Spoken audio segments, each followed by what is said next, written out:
And we are back on the WHHI-TV Daily News. Joining me now is Wendy Cummings. She is, of course, our school nurse who keeps us healthy all throughout the year. And we're getting ready to go back to school, which is kind of amazing that this summer just flew by. But what are some things we want to keep in mind in going back to school to keep our kids healthy to get there? And then I know we want to talk about sharing your child's health information with the school as well.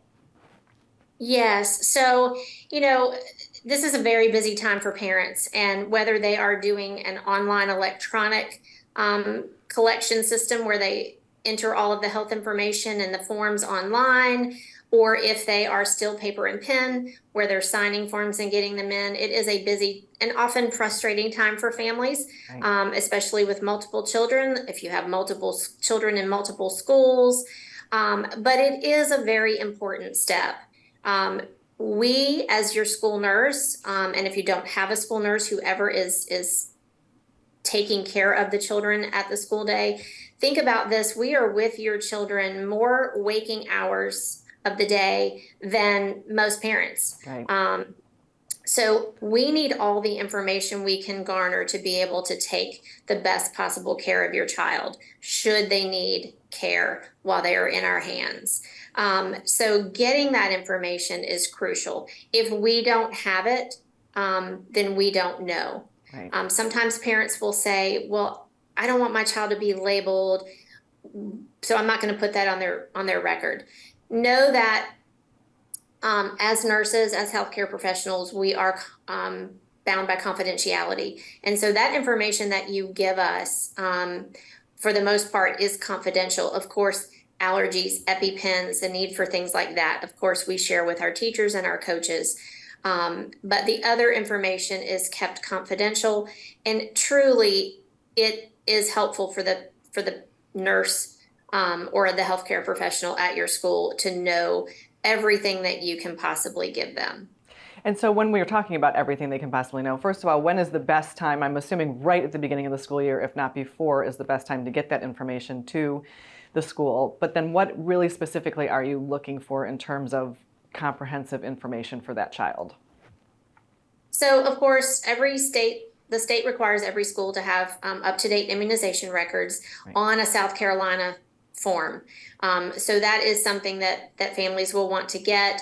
Pediatricians' offices are slammed right now with requests for those, but getting those and getting them on the correct form, just general health information about your child, any history of any issues that they may have had, of course, seizure disorders, any type of medical concern that your child has either had in the past or has currently, if they're taking medication, especially if they're taking medication that has to be administered at school. Most schools have a process in order in place for that, so that those medications can be given.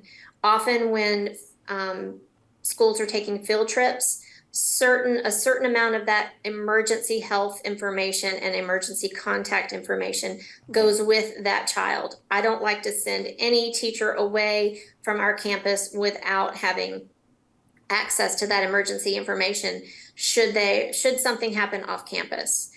So getting their health history, getting their immunizations, any type of medications they take, even if it's not medication that they're going to be administered at school, just having it on their health record helps the nurse, should something else be going on, to look at whether or not there's going to be any kind of interaction if I need to give them an over-the-counter medication. Right. Speaking of over-the-counter medication, that's another point. Most schools will have a form giving parents permission. There are differences between our public schools and our private schools. So each school will do it differently. But I know for our school, we have a list of general things that parents can give permission and say yes or no individually to what I can give them should they need. And of course, the child should not have the medication under their control. It should always be administered through the nurse's office or whomever, like you said, is taking care of the children during the day, even if it's over the counter or their prescription. Is that correct? Definitely. I think most schools across the board, public or private, agree that for the safety and health and well-being of all students, we ask that no one bring anything, even over-the-counter medications, to school. Right. We keep them stocked, and if parents want it, we can give it.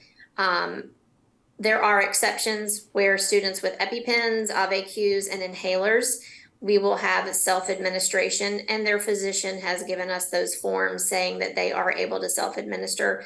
So in life-threatening situations, we do have students that carry those, but otherwise we don't want them to carry any kind of medication, even cough drops, because you would be surprised. A lot of families just don't want their children to have those. So most don't consider that medication, but it is, and it's one that we ask parents to let us give the children if you want them to have it when they're at school.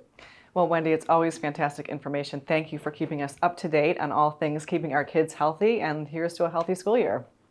Absolutely. Amen. And hope everybody gets off on the right foot and has a great year. Thanks so much. Thank you. And we'll be back with more, so don't go away.